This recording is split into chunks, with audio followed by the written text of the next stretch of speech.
here we are. Let's see if you can hear me first. Can I get some comments? Can you hear me? Hello, hello. Okay.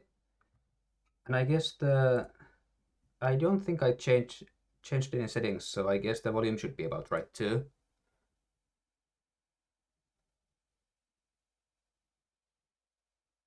"19 people so far. We should be getting more in shortly. I think last time I was lecturing was in, what was it, March?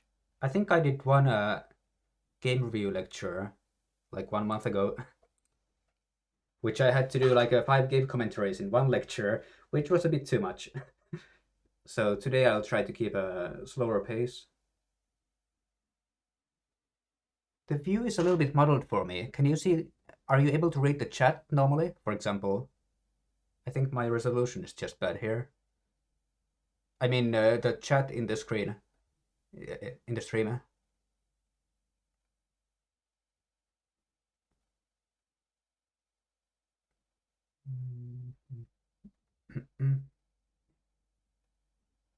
Small but readable. Okay, for me it's small and unreadable, so I guess it's just a problem on my end. Probably internet not working fast enough. Okay, so with that, yeah, so today's lecture is on 3-4 point Pincer Joseki, which was actually requested by Siku, so I hope Siku is watching here. Well, he can of course see it later as well. But yeah, Siku mentioned that some of the older 3-4 point Pincer Joseki are actually kind of like you don't see them so often these days anymore, and they still exist. And there's a lot of difficult variations that you could look into and which you could research, but it's not so easy because your opponents rarely play them anymore. So it's like there's a space to trick your opponents if you have done some kind of basic research. And we will of course have some difficult variations also today, but I've tried to concentrate on like the more like the core principles of the pincers, like what in general you can expect, or how in general you can kind of, if you want to avoid the difficult variations, then you can avoid the difficult variations. Also, I've tried to include that kind of content over here. And so to make the flow of the lecture also interesting for myself, I thought I would go through a short history recap of pincers and Joseki altogether. So we're going to start with that one, I guess, immediately here. Oh, and before I forget, so I've of course prepared a kind of core content for today, but because you're here watching and the interaction is more interesting than just me talking by myself, so please of course ask questions if you can think of anything, or if you would like to go more into some specific variation, you can also ask about that. Like if it matches the flow of the lecture, I will be happy to go a little bit off the beaten path there. Okay. So if that sounds good, wait, I need to check the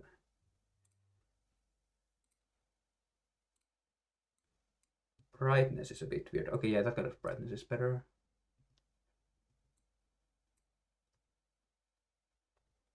And so if I change this one now, it should, yeah, it's visible. And well, the lecture was about the 3-4 point, but I'm actually starting a little bit with a star point over here. So bear with me there. So like when we're talking about 3-4 Pincer Joseki, like for example this one, the it happened more often in professional games in like the 17th, 18th, 19th century. Like that was the time of Pro-Go when this was all over the place. And back in those days, you didn't really see the star point, because the impression was that with the star point stone, it's just too difficult to get territory in the corner.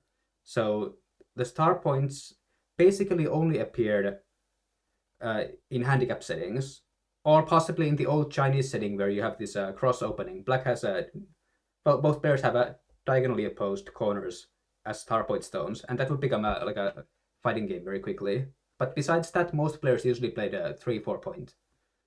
And it was only in the 20th century that the star point became more common. And in the old days, basically the pattern was like if there was a star point stone, one of the players would play the Keima approach, and usually the other player would then play an O-gamer from the stone. And this was presumably to make it more difficult for white to enter the 3-3 point. So of course, nowadays we know that if there's a star point stone, you can just invade it immediately, right? Like this is what happens every game these days. And nowadays the variation is more like this, and black plays elsewhere. And in the old days, black would just play a normal Hane. White would Hane, black would extend, white would push, well, crawl, I guess. Black would extend. And for some reason, everybody thought that white also needs to play the Hane connection. And then the players were like, this black is too strong. White cannot play like this. And actually, if we ask the AI, this is practically a fair result for both players. Problem for black here is that white doesn't have to play the Hane connection, because it is just making black stronger. So white can just play elsewhere immediately, or white can push once more and play elsewhere immediately. It's basically the same. If white doesn't play the exchange, just does something elsewhere, then black will go down sooner or later. White cannot just block, because then black turns and this becomes sent against the corner. If white doesn't respond, then it's the old J group, right? So before that, white will push once more, and this is the eventual shape that will happen. So let's just play it with the simple order of moves here. One more push. So this is this kind of result where black has played one more stone in this corner area, and white still has like 8 points of territory at least. 8 or 9, I guess. Well, 8 points is about fair. So with black ending up in Gote, it's usually a little bit difficult for black to make use of this result. Well, that's a modern understanding of it. But this sequence didn't exist back in the day. Instead, we had something more like, well, if black would play a Pincer in response to the white approach of A, this didn't really happen in the old days, but if this happened, then the players would be happy to play the 3-3 invasion. And the reason that this would be that white gets to play this Hane connection in center without black getting the hanging connection. The hanging connection that everybody wants, right? So this would happen. Then white would jump, and this would be called, well, in the old days, this would be called good for white, I guess. But in the 20th century, this became even. And nowadays, we again know that black will actually play on this side. And, well, it's a fair result, like this.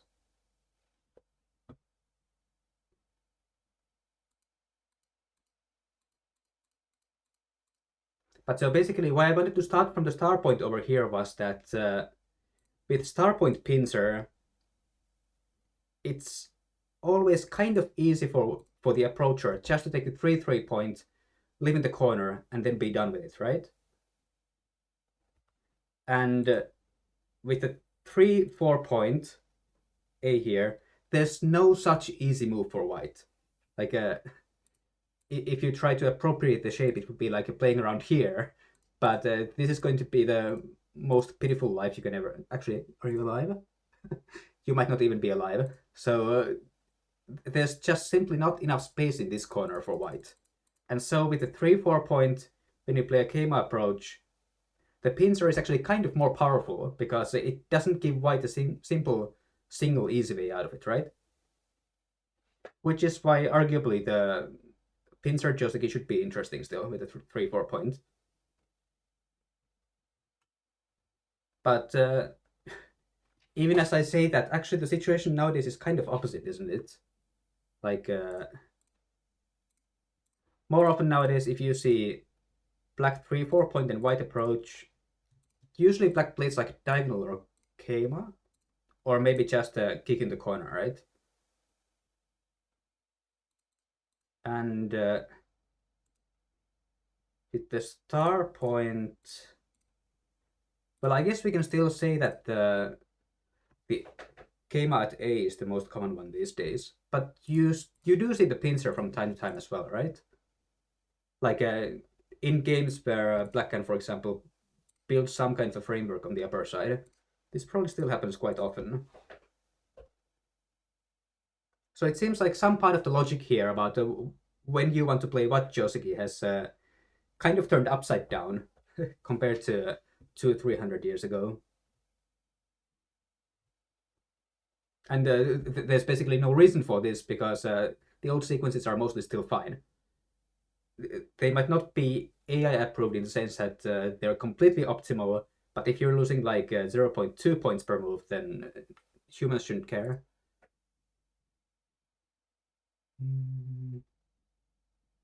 What about the probe move for black?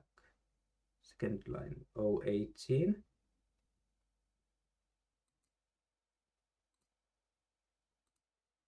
Sounds like that will be something that's off the topic for today. I'm thinking of this one. 018. Do you mean this one? This would be a trick Joseki that is not on theme today. We can see this some other day, I think. I see, I see. Yeah, that's a bit of a... Well, actually, I can go through it very quickly because I looked at it recently. I think it was that if white simply takes the Ponnuki, like this, I think this was black down by 3 points or so. Ah, yeah, it was an old trick, yes, but it's locally very bad for black. White's low, but even then it's not worth it for black. Roughly 3 points minus. I checked it just like less than a week ago. Okay, but back to the 3-4 point. So here we still have two different approaches, right? Well, actually we could have four if we include C and D, but C and D tend to be more simpler Joseki, and also they often don't get pincered against. So I thought we would just look at A and B for today. There's already going to be more than enough content for us. And for A and B also, the questions are a bit different. Like most of the time when white approaches high one, nowadays, in the vast majority of cases, I think black will just want to take the corner, right? And this most common of Josekus will usually follow. In the low one here, it's a little bit more difficult for black to get a big corner. Like, of course, we know that this is still a Joseki, but in this case, well, at least the black corner is a bit smaller than before, and also, if it turns out that white gets a stone around R12, it's more possible that the black corner could still get under attack with something like well, I don't know, this S15 kind of peep and this kind of preparation.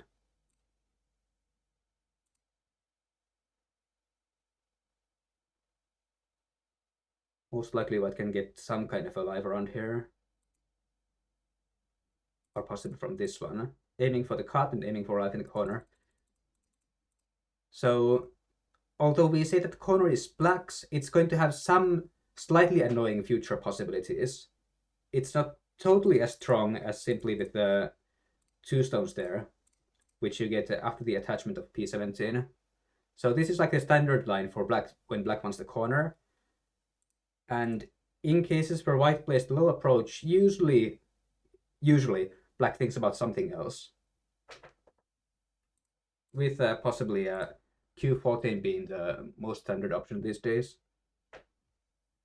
Now, if we again go back to the 18th century, 19th century Go, usually in those games, I think black would have an enclosure here in the upper left corner. And if white approached, we would really often see this kind of a loose pincer over here. How is this nowadays? Does this happen anymore? I'm not too much up to date on professional Go, so I don't know exactly what to say, but my impression is that this is not too common. Am I right? Did somebody see this recently?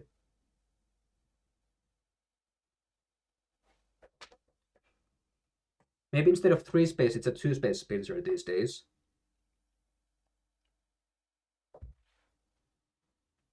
Anybody?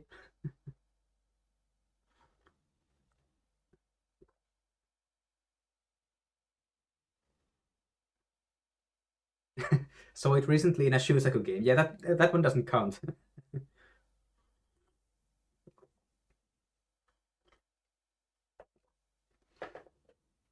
So in the Shusaku games, for example, the idea was quite straightforwardly that Black would play the L17 Pincer, so it's not very easy for the A stone to create a base on the upper side. Like, it cannot settle itself very easily, right? And so Black is basically saying that your A stone over there is in trouble. You need to take care of it. And while White starts to take care of the stone, then Black's going to build some kind of a nice framework in the upper left corner, maybe by getting to jump around B and soon aiming to extend it around C, for example. That kind of a structure. Make a big box in the upper left corner. That was the classic idea over there. And most likely, if you explain that to modern player, let's say some I don't know, child player who just learned to play 2 years ago, who trained with the AI, they would just be like, why cannot White even just extend here? I didn't actually check this with the AI, but I'm thinking that most likely N17 is not a mistake if you show it to the AI, or it's losing something very, very small. So then Black might extend here, and White could just play a slide, and White could settle anyway. So in that sense, the theory has changed a little bit. In the 19th century, they would say that White is overconcentrated or something. And nowadays, because White is alive, White doesn't have trouble, it's fine for White, if you want to play like this. But yeah, most likely also at the same time, the modern choice would be the slightly tighter pincer of M17 instead. What about White M16?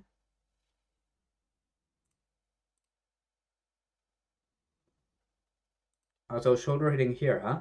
Is this correct?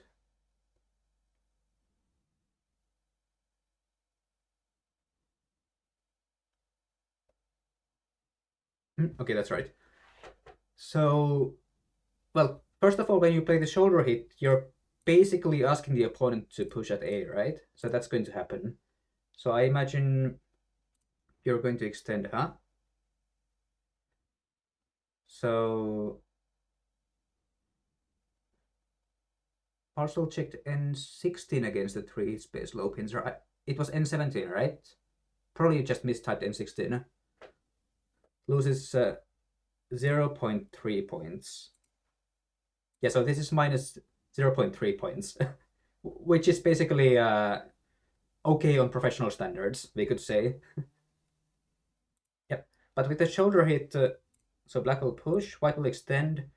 I'm thinking Black will push once more. White will still extend. Now we can think a little bit. But like, for example, if Black's original idea with the A pincer was to build the upper left corner, then it would make sense for Black just to play some kind of a Kema around here. So we can say that White hasn't urged so far, like White is playing fine. But at the same time, Black can also say that Black is getting exactly what he wanted originally. So he has nothing to complain about. Then I guess now we can say that this White group around here is already a bit of strong. And we can also say that White has made a kind of payment in letting Black build the upper left corner. Like, the payment is in giving Black what Black wanted originally, right? Like, Black's clearly getting a nice structure. So to catch back on that, White probably has to get some kind of pressure against the Black A stone. So it could, for example, be a pincer around here. And since Black now has a stone in trouble, Black probably wants to settle it. So the easy way would be to kick in the corner and maybe just Hane connect immediately. And most likely White can still see this general group here as strong, so he could play just... He doesn't really need to connect around here. I think he can just play an extension on the right side, a little bit more fast-pacedly. So I don't think we can call this Joseki in the sense that this doesn't happen often. Joseki is supposed to be something that's often played with, and you can almost play it without thinking. And this is more like I'm expecting this is a kind of fair result. Both players are getting what they want, but this is something that's played not by memorization, but instead of just with a general flow of the game, so to say. Like both players are doing natural looking things. If it's fair enough, then you can call this almost Joseki, I guess. But I guess personally, at least, I wouldn't want to play M16 as white because it seems like I'm giving the opponent what they want. So I would just prefer to avoid that personally if it was me playing.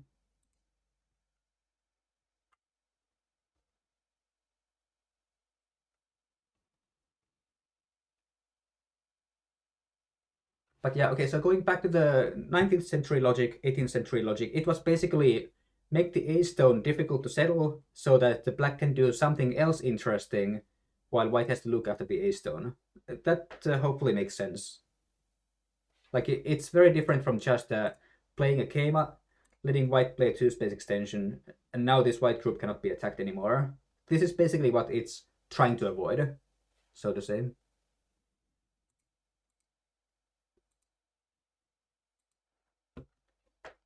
Okay, let's see. I'm still well. Okay, there was a few questions so far, but I'm still trying to catch the general order of how we should do this.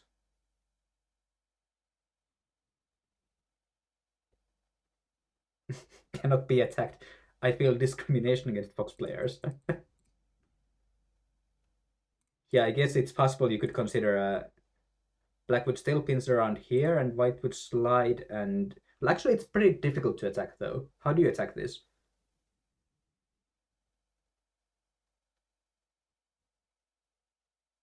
Some kind of... No, no, I cannot think of anything.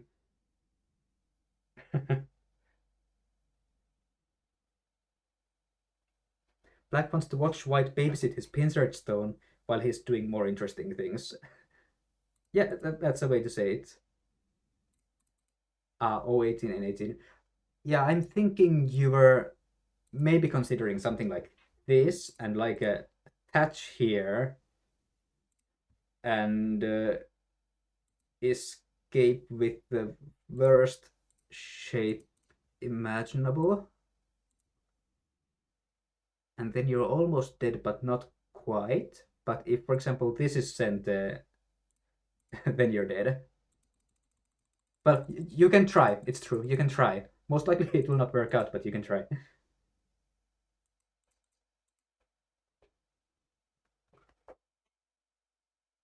Okay, I'll overwrite this so that we will look at the high approach pincers first, because there's going to be fewer of these variations. So this should be quicker to see. So I already mentioned that when this high approach happens, nowadays in most cases, black will just attach and take the corner territory, and this is generally correct. And if we try to imagine a pincer here, well, if we first go in the, if we check the 20th century Go, then I think we see that two-space high pincer here often. Also, we see one-space pincer, both the high one and the low one. Maybe this is the order of how common they are. And sometimes, extremely rarely, you would see the loser D1 over here. But that's basically it.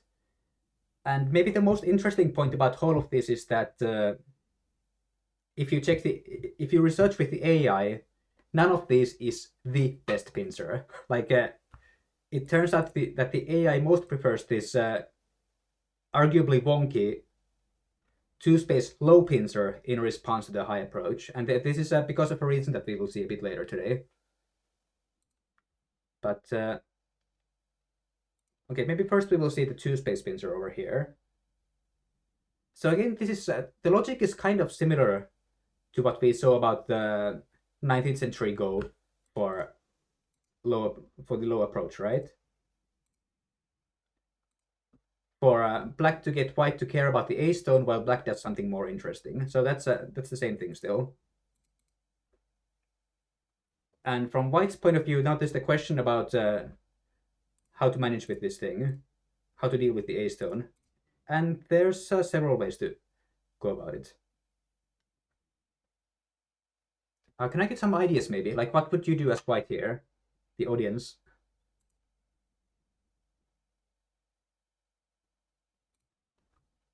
What would you want to play here?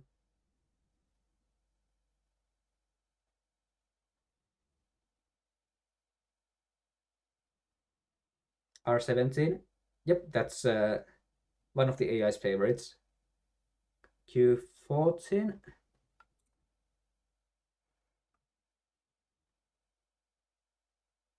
And white approaches high if he gets to attach to the 3-3 point. Some consider the corner to be dried up.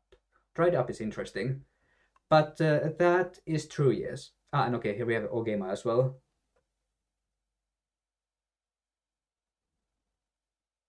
Q13 is Ogema, yes.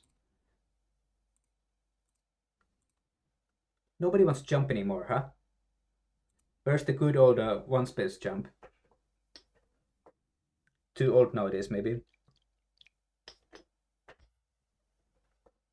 But yeah, Marshall's point here is good. Like I already covered, when white plays the simple approach, usually black doesn't care about anything else but just getting the corner quickly. Because this even gets black center, right? White has to play the upper side extension. Black gets 14 points, black gets center. So there's rarely anything to complain about. Seiko says he's late, but that's fine because we're just starting with the actual pincer variations. So for cases where black doesn't play the attachment here, usually very quickly white can play his own attachment instead. Like this is always an almost first priority move in the opening, as far as the AI is concerned, of course. So in this case, black plays the corner honey, white pulls back. Well, black can play the hanging connection, or black can just extend a little bit more quickly. If black extends, then white can take the corner. Maybe black will extend instead, extend again, and then life goes on. Because this white group is now already settled, and so is black's. If black plays the hanging connection instead, then, well, to keep things simple, white might just extend like 2 space. Or if white wants to build something a little bit more bigger, he can maybe jump first.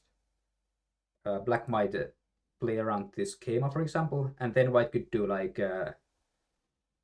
not sure if 4 space is too far, but at least a 3 space high or something like this. Depends on what you have in the upper left corner, right? You want to adjust something nice to it. But so in this kind of a shape, we see that black has a strong group, but it has black's group has very little territory. So in that sense, it's not a very interesting shape for black. And white's getting both a nice amount of territory and also this influence building group on the upper side. Whereas it could have been like this, black 14 points, and white's arguably worse shape on the upper side. Of course, there's a 1 move difference, but still. So then when we get to the situations like, where was I? I'm trying to find the correct tree here. Maybe I'll just build it again. Yeah, so when we get to a situation where we have the white 1 space high approach and black didn't attach, usually white can just play this 3-3 attachment without thinking. Like, I almost cannot think of a situation where this is a mistake. And so then again, black will play from the corner, usually something like this. White can usually jump out. And, well, depending on what's on the right side, black might just play a Keima, or black might try to push a bit harder with B. So the higher stone can get more territory, but also gives white like 2 pushes for free, which makes the group almost completely strong. So probably like this, white can now play a counter pincer.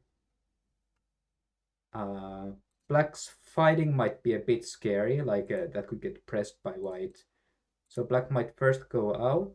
Maybe white can just play like a two-space extension. Then black might go in if black feels like fighting. And this could become this kind of a whole board fighting game for free. Doesn't white pay heavy price for those pushes? Mm. It is true that in the old days we would say that the pushes are a big loss, right? So I guess you're helping me talk about that point about you're helping me talk about that point as well here, right? But there's some kind of a payment. But when you think about how much more territory black got with them, it's just like this, right? 8 points.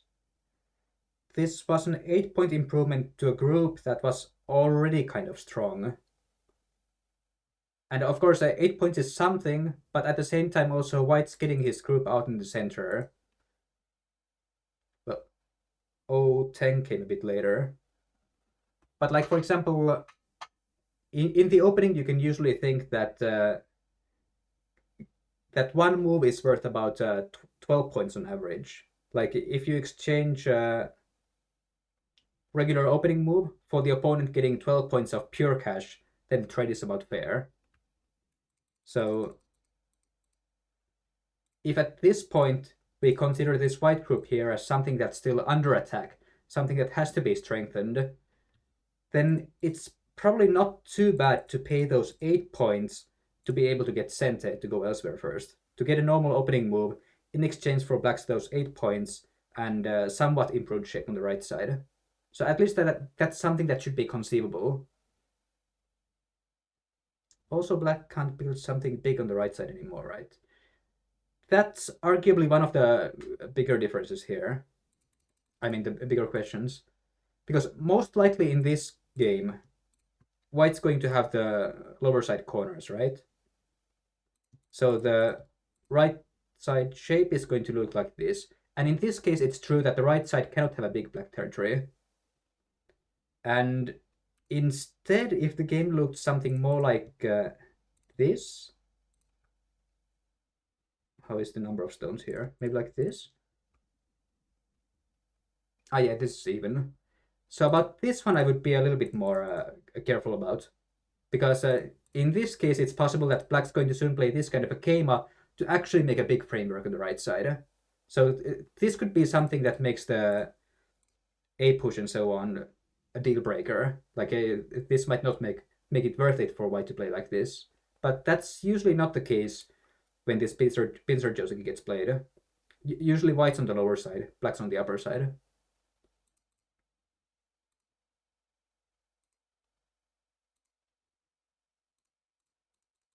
Is there anybody in the audience who hates playing this white here? Like it looks like white has this big group that's under attack, and even the upper side group might come under attack if black plays like this, and it feels like you just have weak stones all around, and it's not fun to play. Of course, to make this look fair, I should add the cornerstones again. Does anybody hate this white? Like, how about Siku, for example? Because Siku's question was basically how this lecture came to be. A little bit uneasy. Yeah, that sounds about fair. White does have unsettled groups, right?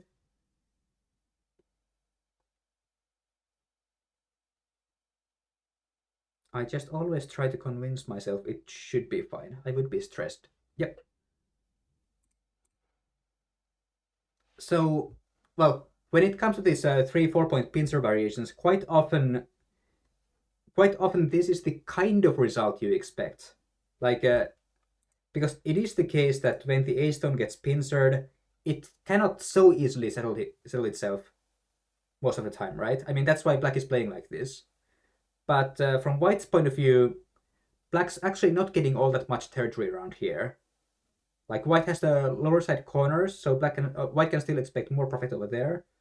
And on the upper side, if the black attack on white fizzles out, then usually black is not left with all that much. So as long as white can avoid the strong black attack, this is usually going to be an interesting game for white. That's with the caveat that you like handling these weak groups, right?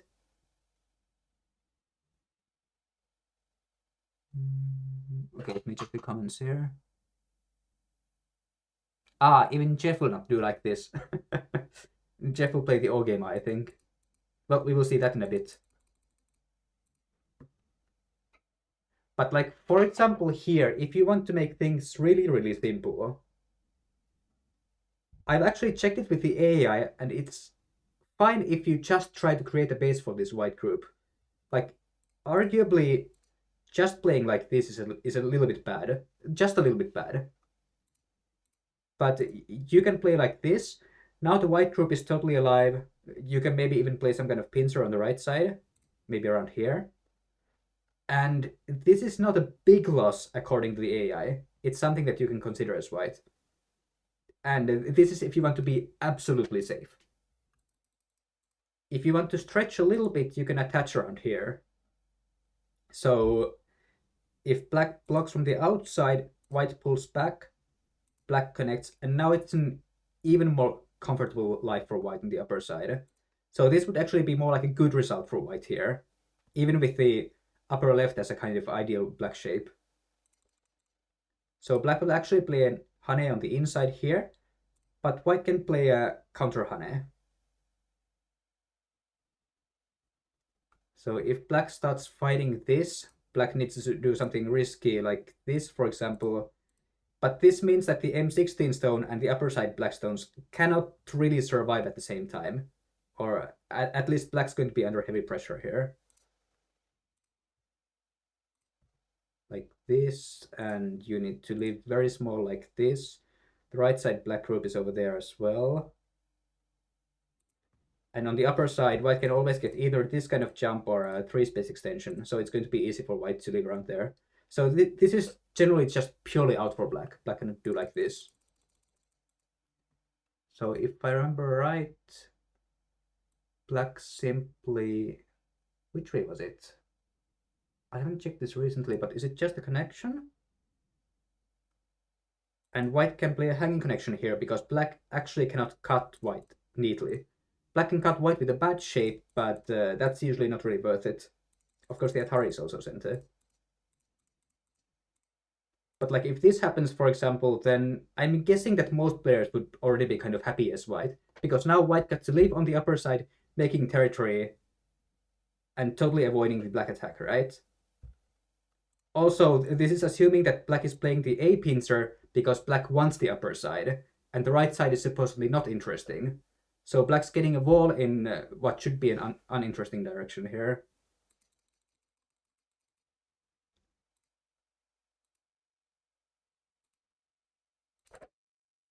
Was it? No, but this doesn't really change anything. Black doesn't really have an option but to connect here, right? I've also seen this one though. This shape also exists. And maybe like a hanging connection, probably a peep. And this white group is also alive. So you can also make this kind of a group and then just get sent to play elsewhere, which might be...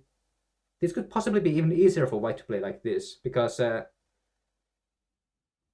black's clearly not getting the kind of result that he originally wanted, right? White lived too quickly, black doesn't really have a framework anywhere. So this seems like a...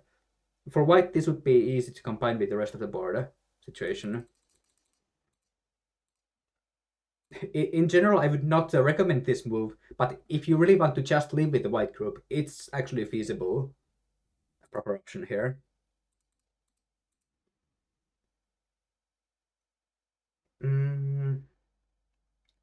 Somebody mentioned the Keima, I think. This is possible, but this is complicated. And the reason to this is that black's going to cut here. I think this also came up in a league game not too long ago. Problem here is that if white just takes the ladder, assuming that the ladder works for him, of course, it's still good enough for black just to link up like this, because the resulting white shape is far from ideal. I think in these cases, white usually jumps down immediately here, and black plays elsewhere. And this is like 2 points better locally for black, if I remember right. So it can make sense if the right side is this kind of a largest framework ever that's just becoming territory with S15. But usually in the early game, this is just a bad efficiency of stones for white. So white usually cannot take the ladder. White has to go down, and then this is actually reverting to a low approach two-space high pincer, where white then played a D-press and black cut through with E and so on. So this is a variation that we will still see later if we have time today, but it's a fighting variation basically. But besides that fighting variation, C is usually out. D is the O game over here is possible, and this is generally the move that I would recommend, and also which I think Jeff would play if Jeff was playing here as white. And now again, if you ask the AI will still play the attachment, and I think the newest variation was something like this kind of diagonal here. And black's cutting doesn't make sense because the M16 stone is getting hurt like this. So I think black did some kind of vague cut like this, and white would fix the cutting point, and black would then connect up, and white would play on the upper side. So this is basically something that would never happen, I think. Like, this could happen in an AI versus AI game if a human was putting the two-space pincer inside. Like the AI wouldn't even play the two-space pincer, but if the human forced the AI to play the pincer, then this is what might happen. But usually black wouldn't play the attachment because black would have played the attachment originally, right? Like before even playing the pincer. So that kind of a result just doesn't come up. What does black do here then? If we say that the A is out. This this Joseki was basically all the craze like 10 or 15 years ago. Well, basically up to when AI showed up. Like, this was one of the very first variations that the AlphaGo just said, no, it's not a Joseki, don't play it anymore. And then it kind of disappeared.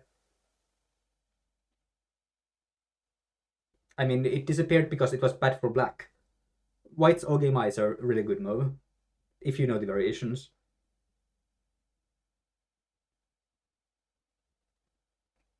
Is there anything that looks scary for white?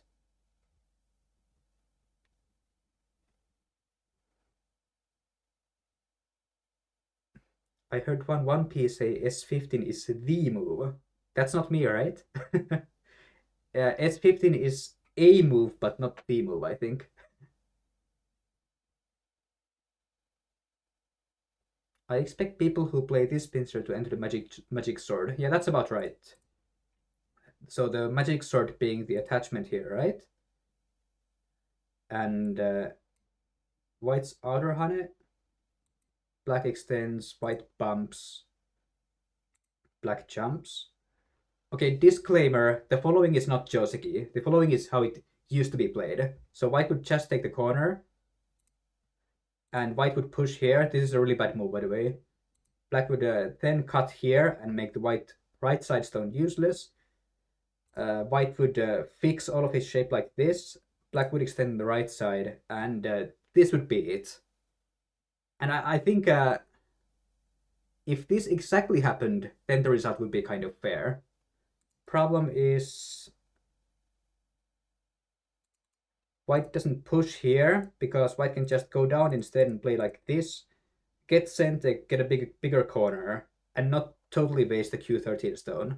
So this is like already locally much better for white. You can just compare it to a 3-3 invasion Joseki, right? White has a nicer corner, and black's shape on the outside has even a cutting point at A, which white can maybe make use of later.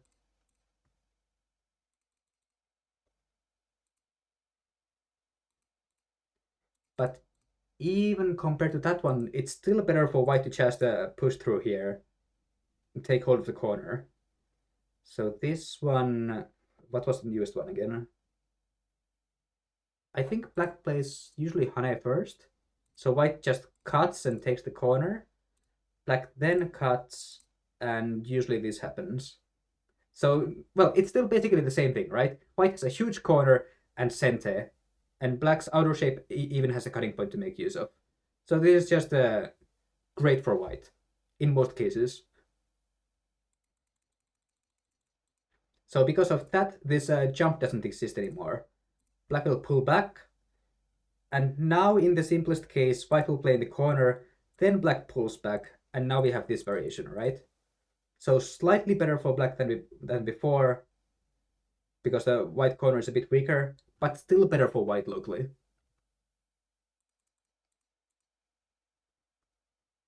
Black can try to honey here first to try to create some complications.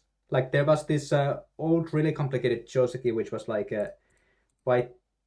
We thought that white has to push through and fight like this, and I think it was like a black turn here, and white has to play double honey, and for some reason black has to play double honey immediately, and white would cut here, and at some timing this would happen. Nobody knows all of these variations, right? Something like this.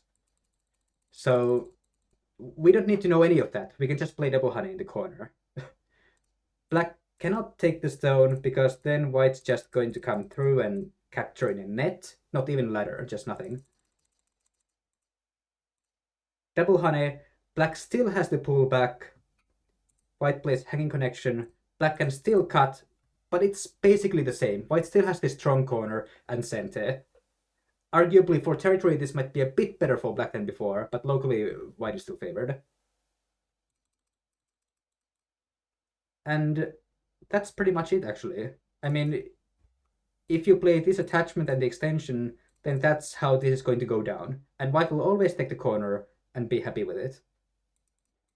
Well, then we can think about something like maybe black pulling back, in which case, I'm not actually too sure about these variations. How does this go? It looks like white will just go out, and probably we would think of something like black cutting through like this, but in that case you don't really want the stone at A, right? So it still looks like a misplayed Joseki for black. So basically the attachment is just out. You don't play it. So if you cannot attach on either side, what do you do here? So Baduk Giza mentioned S15, which is not exactly the move, but it is a move. So this looks weird, but it's played so as to prevent white's attachment here, right? If white tries to attach, then black can just, well, actually maybe from this side, black can just capture the stone, right? So it's mainly to take hold of the corner, but also to prepare a follow-up here, right? Or possibly just a cut around here. So if this happens, well, white can ignore it, or white can link up with something like this. And now the white group is so difficult to attack that black would just do something else. Earlier double honey variation, I've seen black do the other Atari. Ah, yeah, that's possible. Baduk is at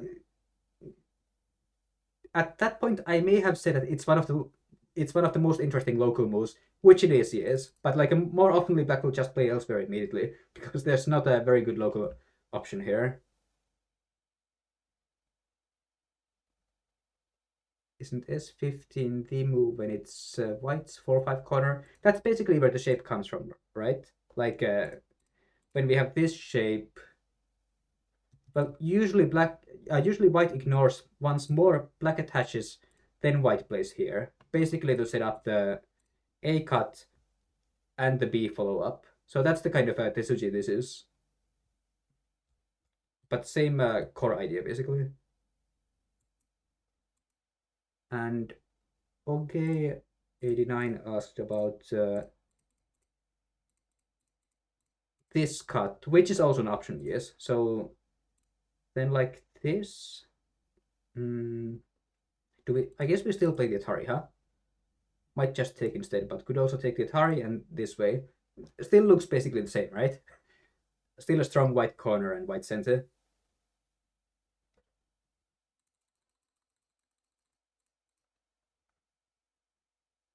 So is anybody still feeling happy about this black?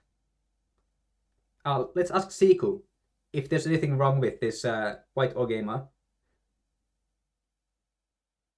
Or have we already covered it?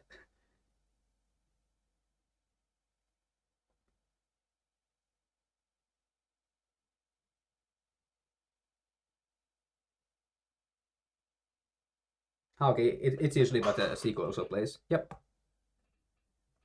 Arguably the most difficult way this could end up is if black plays this jump here. Jump or armpit hit, reverse shoulder hit. This can get extremely complex if you play the block, which is a possible move. But like black's then going to cut here. I think it's a white extension, black extension, like white goes down or something. This has extremely complicated sequences. Something like black tries to play from the outside, white tries to get a little bit more space. And if black answers, then white's going to kill the corner all of a sudden in some extremely complicated capturing race. And black's going to say no and let white capture the cutting stones. Like I saw these kinds of variations when I was researching into this. But let's just say that when black plays the armpit hit, white can just connect. It's usually good enough. Like if you're playing on the upper side, then usually you're happy with getting a strong wall in the center. So this happens. Well, if black like crawls once more and plays Keima, then you can already switch elsewhere, right? You have a strong wall. Or black could attach here. Ah, welcome in, Helsio.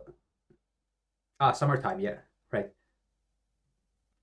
This kind of attachment exists still, but I would argue that the black logic here is weird again. Like if black wanted this corner territory, then he shouldn't have played the A pincer in the first place, right? Like he should have just played the attachment immediately. And for this case, usually then white can play a wedge here immediately to kind of disrupt the black shape. This connect, black has to pull back. White plays a Hane here to set up the A, B, C, D, E ladder, and black still doesn't have a very good way to fix his shape. So it's just all around uncomfortable for black here. That's actually mostly it, I think, for the two-space high pincer. So, well, white can just play a simple attachment here. White can even jump first and then play the attachment and pull back. It's basically the same. You can even continue jumping. But that's for the running fight kind of way of play, right? Or you can attach, pull back, and if you just want to settle, you can attach here, as we saw. Or if you're familiar with some of the sequences and you don't mind a bit of fighting, then the Ogema is actually a really nice move for the outsider. The further away pincer is basically the same. Like, I can't think of a situation where this Ogema would be bad. But if it looks like it could be, if it looks like it could cause some fighting, then you can still just play the corner attachment and pull back. It's basically never bad. And maybe you can even extend up to this point. Like more often I think you would see this one, which should be fine. But you can just make the full base immediately. Push up, like maybe second line Hane. And just like that. There's no way it's bad. Make the quick life, get sent, and move on with your life. That kind of thing. If that's what you want, of course. So those two pincers are over there. We have one space high pincer here, which is actually still, this is very similar also to the two space one. So if you want to settle, you play the corner sequence, and then you just slide here on the second line. Black can cut you, but who cares? You attach here, you leave on the upper side. Easy.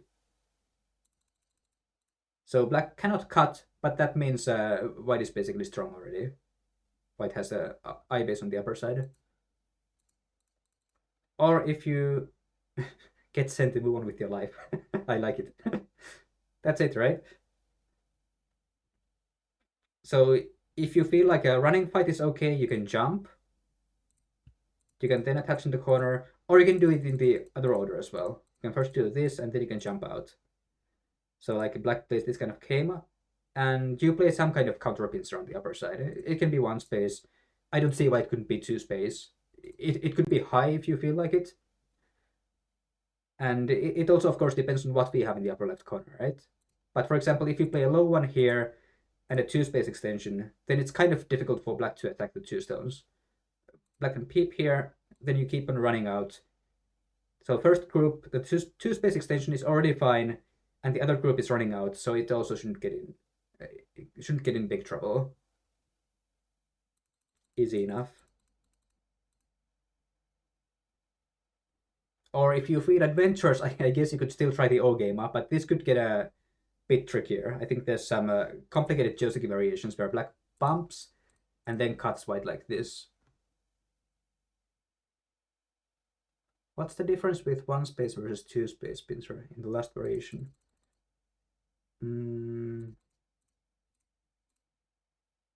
Like this one? In this one? Difference between this one and this one? You mean these two?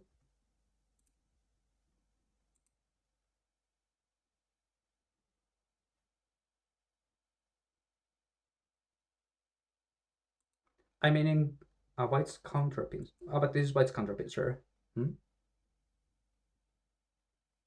For difference between white's counter pincer. So if we go for this one or this one.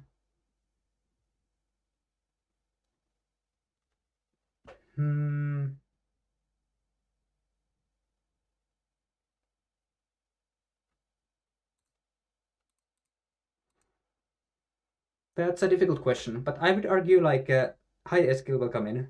I would argue that when you play this tight pincer, you usually want to play the slide kind of soon. Maybe first you want to play here to get a nice space on the upper side, but sooner or later this is going to be a fun move to play also. So it's kind of pressing black to play here. Arguably, if we're one space further away, then you're not really looking at the slide anymore. You're kind of giving up that point there. And also it's further away from the black stone also, so it's going to be a bit easier for black to build shape around here. Like black will probably shoulder hit and like jump. Maybe like this, and like this.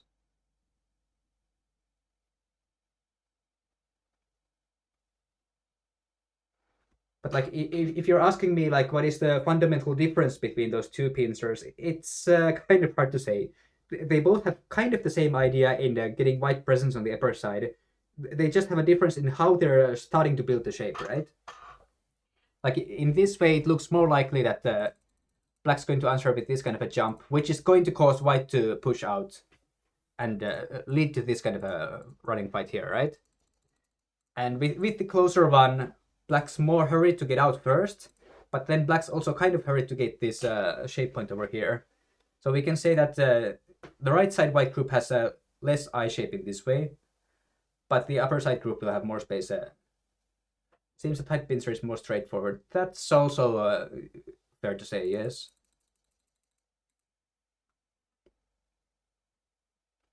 Right. So we're 1 hour in, and we didn't even see all of the high approach pincers. Oh well, such happens. But yeah, the tight pincer is pretty much the same as the other two, so I think we can forget about that one. The low pincer is interesting, and I promised to show why this one is the key one. So I guess we should see those at least today.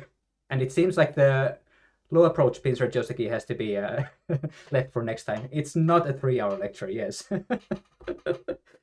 Would be kind of interesting though. 3-hour lecture. We could do like a Go Joseki Jam or something with Jeff and Mikko. Could be kind of fun actually. Well, that's something to think about for later. Let's at least try to cover up the remaining Joseki here today so that we have a kind of nice summary for the high approach with the pizza break. Right. Yeah. So the one space low pincer, I think, is something that we see often even these days. Most likely in the audience also you have played this before, most of you. So what's the white move here? Ideas?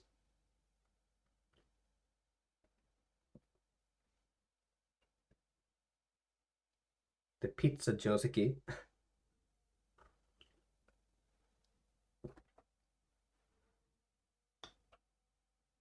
So for the people who have been following the lecture already up to this point, we are, yes, R17 always works. Exactly, yes. Even when N17 is close by, R17 always works. So that's an easy option. R15, well, I've seen R15, but I cannot endorse it. O15 is a move. Fan of Kosumi here when I want a weird Moyo game. That's basically most of the moves already. Like, there's a few more, but they're kind of special cases. Let's see B and C first then, because A is the most complicated one. So with B, the problem is usually that black will just link up like this. So white probably has to connect, black will fix his shape, white will play an extension like this. So it's not too different from the usual Joseki we see, but black has a nicer shape on the upper side. Yeah, when white really wants the right side. I guess that makes sense, yes. But even then, locally, it's not something that we can really recommend. Also, when white really, really wants the side, in that case, black can just play this Hane, right? And extend out. So black can also prevent white from getting what he wants in the cases where it makes a difference. So it's a bit difficult to recommend.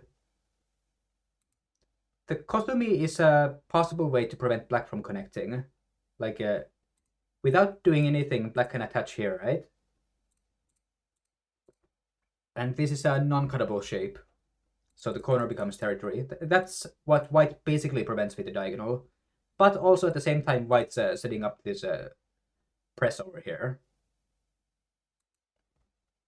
Yeah, so just to show the attempt at connecting fails like this, right? So white can get a nice shape on the upper side. This is actually not locally too bad for black, but it's not something that we can call Joseki. Not something to play on the open board. So generally for black's options here, if black doesn't do anything on the right side, this white pincer is also strong. So while black sometimes may play on the upper side, and then like live in the corner like this, usually this is not what happens, because white gets this way white gets a nice position on the right side after all. So more often black plays the extension on the right side. It's just Sigoban, the software. I just block the textures. It's not using the textures. You can choose it in the settings. Remove textures from the board or something like that. The option exists. So black can extend here. Or I think a bit more modernly, black can also play this diagonal in the corner to get territory immediately. Of course, again, when we are saying that black wants to have the territory, then usually you want to just attach here, right? It's a bit weird to do the other. So here, then white can play the attachment in the corner.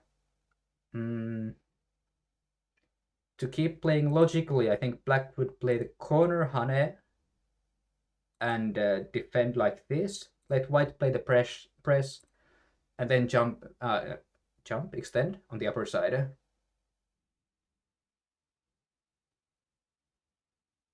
It looked like you could move stones around that's already placed. No, I couldn't. I think the video was maybe just a bit slow. I'm using the add stones, remove stones, a feature. I'm removing stones and adding stones quickly.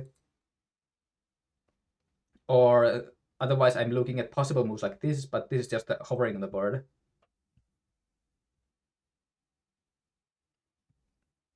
But yeah, so this basically becomes this kind of a running fight kind of thing. White can play one more Keima like this. Maybe black plays also a Keima, and maybe something different happens next. Which makes sense when white plays the diagonal, because white is wanting stones on the outside, right? White's not caring about corner territory. White's trying to get his group on the outside. So then this kind of thing becomes logical, makes sense for the whole board. Maybe white will now play a Sunrise on the lower side. No problem. Yeah, the M17 cut is also possible. But that's already basically most of the diagonal, right? In case black does play the weird territory move here, white can just block, let black play around here, and just, for example, play the press over here. Or if you want to play the fancy schmancy AI moves, you can attach and double honey, which will look familiar to some people, I think. So black cannot just cut through because of the ladder.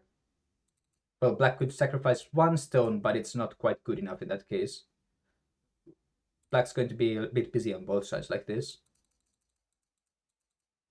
So most likely black will Atari and connect, and white will play a double game over here, and that's kind of a fair result locally. We could call this the modern variation of this Joseki. But yeah, the attachment. This is something we have to see. So in case black wants to, he can still play the honey from the other side, right? This basically reverts the earlier. Then black can play here, black can play here. White can still press. Or if black plays on the other side, we can still play this kind of pincer around here. Black cannot easily cut through because of the liberty issue. So more likely black's going to do something like this kind of attachment, which sets up this kind of capture if white resists. So white plays a honey. Well, in the simplest case, we could, for example, connect like this, and white could get to make shape on the other side. This kind of a result. But this usually means that white gets strong on the right side, which is something that black doesn't want. So arguably, I think black should like to play on this side instead. But most often, black's going to cut from here, right? This is the main source of the interesting variations. So white cuts, black connects, and what's next? This has some interesting continuations. White still wants to make use of the cornerstone. So yeah, wedging here is important.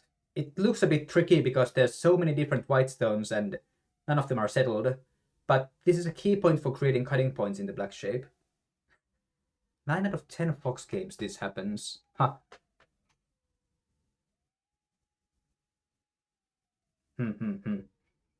Okay, so it's good thing we're looking through this here. So do they still cut on the outside? Or maybe play... I actually think the most AI way is to play this Atari in the corner, right? No.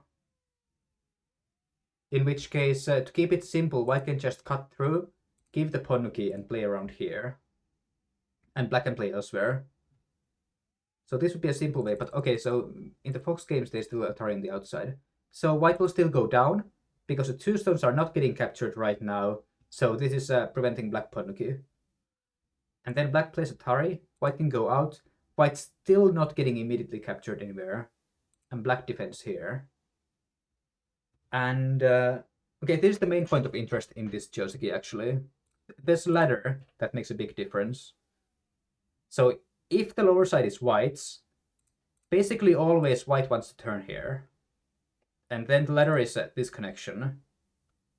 So black connects, white goes for the capture in the corner, and whether this works or not decides the game. Like, if it works, black wins. If it doesn't work, white wins. It's that big of a mistake. Well, maybe not always, but let's call 95% of the games. As long as black cannot connect here, white wants to play this turn. So white wants the ladder to the lower left corner to be favorable for him, but white needs a stone in the lower left corner for it. As long as he has it, black has no choice but to extend here. So this is creating double threat of capturing with A or B. So black gets to capture one of these two groups. Of course, white has to save the central stones, so he will jump here. Then it's time for black to play in the corner. At some nice timing, you can play the Atari. It doesn't really make a difference. And then white plays the Atari on the upper side to start creating group over there. Black connects, and to keep things simple, let's just play a jump around here. So to create shape for the other group as well. Probably most fox players will push here, but it seems like it's slightly better to play the diagonal instead. So white extends. Maybe also black will push once here, white will extend. But the central black stones are a little bit under too much pressure, so probably black has to move out, eventually giving white a turn on the right side. And this is the kind of result you should expect here. So white's going to get a kind of nice shape on the right side, white's going to get a settled shape on the upper side, and finally the black corner is not all that big. It's actually like 2 points better for white locally, if this happens. As far as I remember. Of course, black can still fight by pincering around here, aiming for something like the L18 placement, and this can still be a fight, but as long as white is fine with fighting, this is locally good for him, so he should play like this. It would have to be a kind of a special whole board situation for this not to be good for white.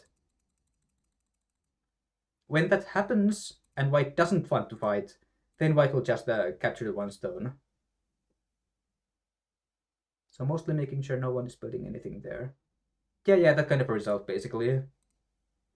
Upper side is small, right side is probably white, but a bit difficult to see. Corner is 12 or 13 black points, not a big deal. No O15 at Harry-Potter. O15. Okay, so Browsery is going to the other one. Wait, no, not this one. Here. No O15 at Harry first. So you're supposed to just play here, so black captures the two stones strongly, so then you play the Atarian connection, and then it's finished here. This is locally even, so white could have gotten 2 points better result thanks to his having the ladder, but he decided not to. Now it's just an even result. Black can be happy with this locally. White will play elsewhere. Later on there's a possible cut around here, but white will just sacrifice one stone, play on the right side. Generally kind of nice result. I prefer when black doesn't hand it just extends after white's 3. Those slightly modern variations. I don't think we have time for them today, but those are also possible. Maybe I should show. So like here, right? These are kind of simple nowadays, I think. Like white can play bump here, black would go down, white can kick here and just take the corner. This kind of a thing, right? But yeah, so a little bit short on time, so let's see this. Yeah, Keima is the new move. It's a little bit different still. So this was even choice. If white plays the Atari first, then takes the stone, then black's able to take the cornerstone from here, the corner push. And that's a center. So white has to capture, white has a punky variation, punky shape, but black gets a center and a little bit more territory in the corner. Actually, this turn might be big also. But usually it's better just to do this. So if black just connects, white is able to get the corner in that case. And black has to capture the two stones. In some cases, black will try to play this corner move first. In this case, we play the Atari, then we move out. And then this kind of reverts to the earlier one we saw. Except that black didn't have the ladder option, and white's result is even better because white got to block black immediately on the right side. So this is like the worst possible result for black in this case. Maybe black could think of trying this when black is really strong on the upper side, when black really, really wants to fight. But I'm thinking there's not many cases where it can be reasonable. Yeah, so this was the AI variation. Is there something else? Black can play Atari from this side as well, right? In this case, white usually plays a counter Atari first, then connects. So if black just takes the one stone, white's able to get this kind of cut in center, this kind of move in center and ladder, which is terrible. It's a bit better to just play here. White can turn in center, then block, and then make a wall on the right side. So this becomes a kind of weird Joseki again, where black went for the corner territory anyway, when black should have done it with the attachment in the first place. So it's not really something you want to play a pincer for, right? Usually it should be like this when you want to create influence on the upper side. That's what you play a pincer for, right? Okay, so let's go a little bit over time, but we need to see the 2-space low pincer. So for this one, this is basically what we can call the only feasible pincer for the...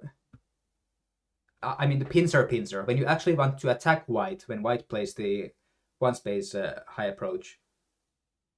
This is because... well, first of all, if white, for example, plays some kind of a jumping variation, then black has M17 in the way of these white stones, right? White cannot build a base on the upper side. Well, arguably the O-game is still possible. And if this stuff happens, I think white can still settle in the corner. So this is not completely prevented. Maybe in this case, black's going to do this 1-space jump and like push and maybe Keima immediately and aim to attack white in the future, which is not too easy, but at least it's something that we can say black is aiming for. Yeah, this has some crazy variation. Exactly. This is basically the only pincer stone that makes it possible for black to resist this one with this kind of a combination. This is the main thing we have to see today. So with the tight pincer, white still attaches, right? Black cannot play this Atarian extension because white can just do this running sequence and get a perfect shape on the upper side. So black would much prefer for the A stone to be at B instead, right? Instead of it being dead weight, it could be peeping white's I shape. And what's still important is that the corner is not finished. So white can turn, go down, throw in, and start this kind of a endgame approach go over here. So with a tight pincer, this doesn't work. But with the slightly looser one, black can play the Atari, black can go out, and this white sequence just doesn't look so good anymore. I think we will just... we will play a normal connection here, black's going to take the corner, and white's actually going to be a little bit under pressure here. Possibly even black might be able to jump on the outside and maybe fight the Ko or something. It could be even scarier. White can just live in the corner, but it's usually a little bit bad locally. Not a huge disaster, but usually black's able to make this into a nice outside structure that he should like to when he plays a pincer, right? So what do we do as white here? This is the last thing we need to see today. There's so many variations I wanted to go through for the game approach, but we are going to have to leave those for the next time. NGD students have played this twice against me. I'm sure I reviewed at least one of those games. Or, well, one NGD game where this happened. Attach here, huh?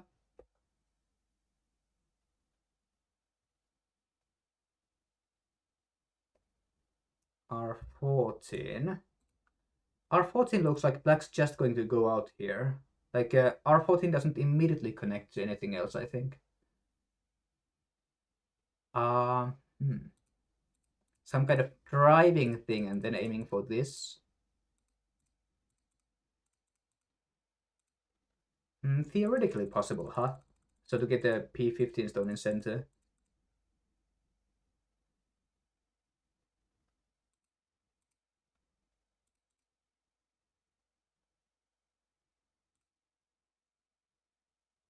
Okay, Garden, that's actually an interesting idea. I'm going to have to check this later. It's possible this reverts to what will be the main line of this Joseki. possible. If this ko is fightable enough.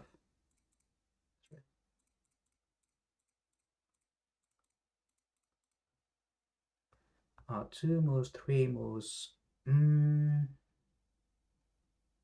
It can be a bit tricky because white's basically saying he has to win this ko fight in the corner.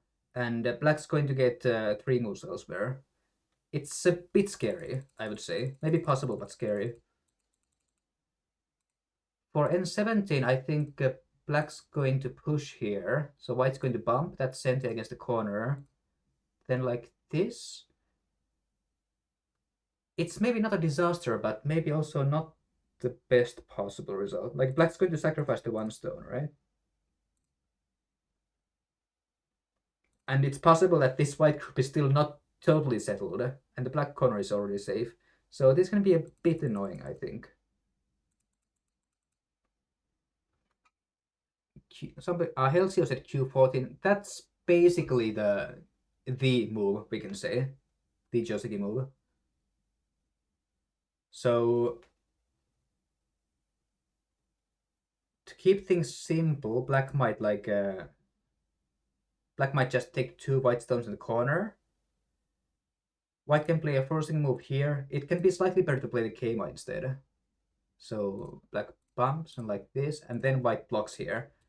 And because A is going to be forcing against black, this is basically already a strong white wall on the outside. So at least in this case, white has nothing to complain about. But black can push. Now, maybe we still play this Keima in this case to set up the Q18 cut. Well, black can bump here and connect.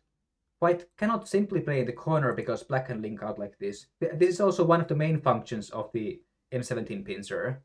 Like, it's just about possible for the black stones in the corner to get out and not get in trouble.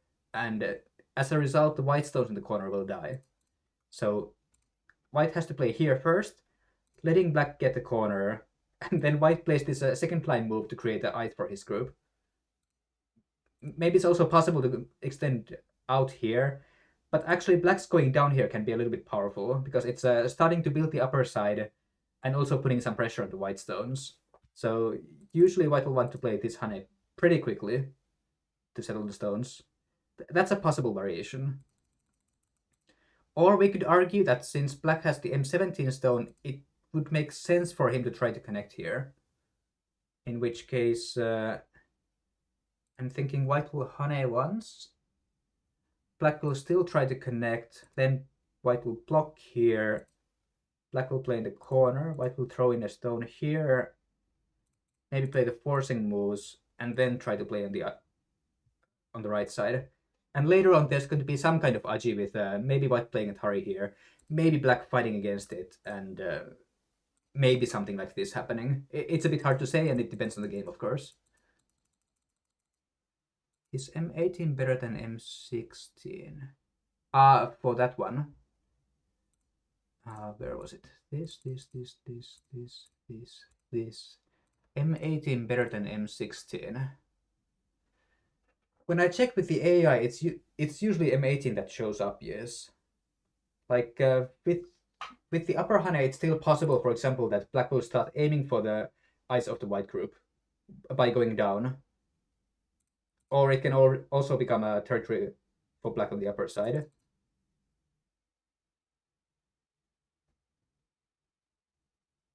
But if M18 is something that you're not scared of in particular, then I think the upper Hane is going to be fine too. Like, I wouldn't call it a big difference.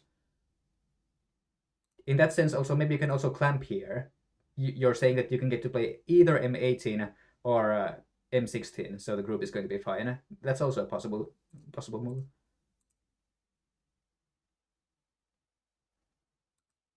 I seem to recall that with the AI, when I checked, usually this happened, black would immediately play here and white would immediately go out. So it's possible that with this move, white is actually setting up a kind of miai. That if black wants to play on the right side, then white can get some kind of a nice structure on the upper side, and vice versa. Maybe that's what it's trying to say. Whereas with the upper Hane, Then black plays on the right side. It's a bit harder for white to go far up because of these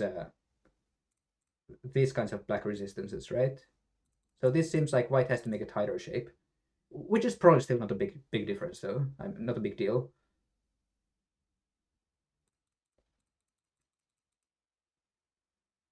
Did we see most of the variations for this one? I think we did. Yeah, so basically, if black sets up this one, white needs to get a little bit of extra speed with Q14. But then it's basically making use of the O18 move. Actually, black could just play like this too, huh? This way, black has one more liberty.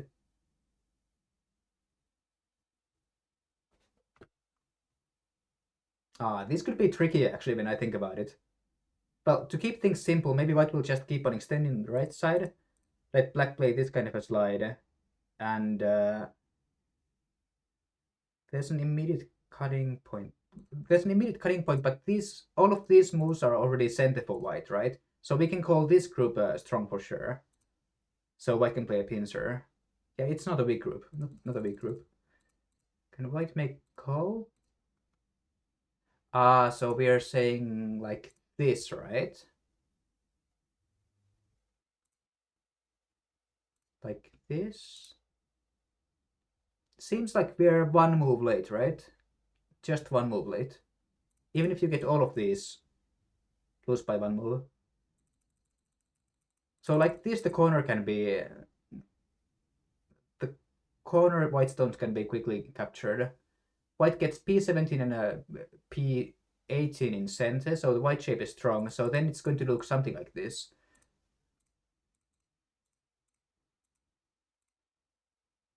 But so arguably, if black really wants to try to attack the white outside group, then this is possible. Like if white plays a pincer, then maybe I don't know, black's going to bump here and jump out. Usually it's black who is going to be more in trouble. But if black has a lot of stones in the upper left quadrant of the board, then this could be something. And then of course, white might be forced to, for example, play a cap like this to defend. But that's something you need to adjust for your particular game, right? Which is basically what playing the pincers is all about anyway, right? Adjusting with your surrounding positions. Okay, so we went 15 minutes over time, and I don't think we saw even half of the variations that I prepared for today. So I'm going to have a second lecture as the continuation of this Joseki, which is going to be for the Keima approach and all of those variations, which is going to be at least another 75 minutes. So wonder if we fixed the second April lecture yet. It seems like the 2nd April lecture is still open, so I think I might overrule I might overrule the other teachers' choices and take that lecture as well, so that we can continue on this topic before we forget about everything.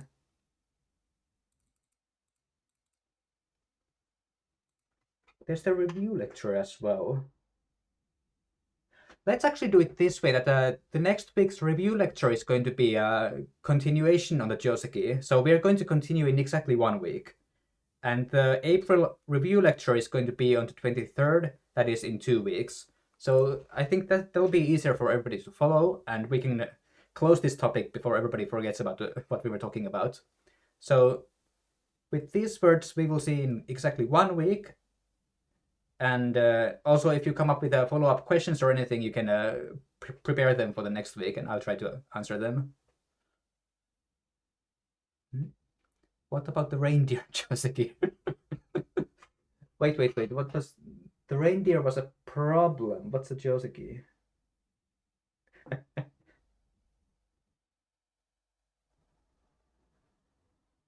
Reindeer running towards the Death Star, right? Okay, but thanks everybody for watching, and we will see you in 1 week, as I just said. Then we'll continue from this topic. Right. Over and out. Bye.